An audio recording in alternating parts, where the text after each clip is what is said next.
இன்றே டவுன்லோட் செய்து உங்கள் ஃபேவரட் ஷோக்களை என்ஜாய் பண்ணுங்க. அண்ணா சொல்லுங்க சார்.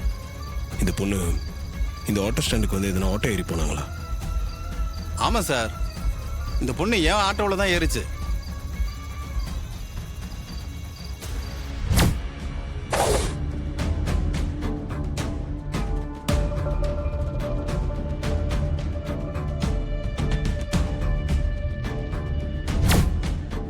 திண்டிவனம் ரோட்டில் பங்களா டைப்பில் ஒரு வீடு இருந்துச்சு.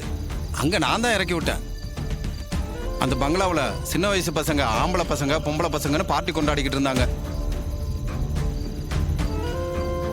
அந்த பங்களாவில் இறக்கி விட்டுட்டு நான் வெயிட் பண்ணணுமான்னு கேட்டேன். வேணான்னு சொன்னது நான் கிளம்பி வந்துட்டேன் சார். அப்படிங்களா?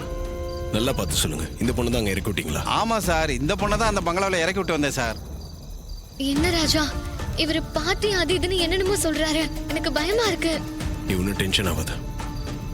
நீ அவள் ஃப்ரெண்டுக்கு ஃபோன் பண்ணி சுவாதி அங்கேருந்து போனதை அவள் பார்த்தாலான்னு கேளு. சரி.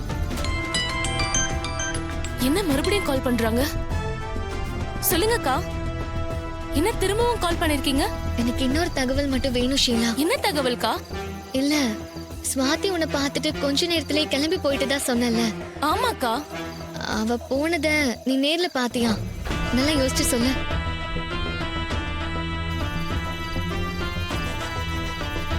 இல்லக்கா, நான் நேர்ல பார்க்கல. கொஞ்ச நேரம் என்கிட்ட பேசிட்டு இருந்தா, அப்புறம் பார்த்தா திடீர்னு ஆளை காணோம். சரி போயிட்டாலோன்னு நானும் நினைச்சுக்கிட்டேன். ஸ்வாதி கிளம்பி போனப்போ நீங்க என்ன பார்ட்டி கொண்டாடிட்டு இருந்தீங்களா? ஆமாங்கக்கா, ஃப்ரெண்ட்ஸ் கூட சின்னதா ஒரு பார்ட்டி கொடுத்துட்டு இருந்தோம். ஏங்கா, ஏதாச்சும் பிரச்சனையா? மத்த எல்லாத்தையும் நான் அப்புறமா சொல்றேன். வச்சிருவா. சரி ஓகேக்கா. என்ன சொன்னா?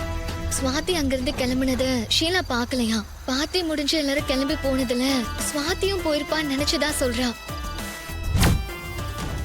எனக்கு என்னமோ சுவாதி அங்கே தான் இருப்பான்னு தோணுது. அண்ணா, அந்த பொண்ணு ஒரு வீட்டில் இறக்கி விட்டீங்களே, அந்த வீட்டை எனக்கு காட்ட முடியுமா? வாங்க சார், என் ஆட்டோவிலே கூட்டு போகிறேன். இல்லைண்ணா, என் காரிலே போயிடலாம். நான் திரும்ப கொண்டு வந்து உங்களை விட்டுறேன். சரிங்க சார், ஆட்டோ ஓரமாக விட்டு வரேன். வாங்க வா.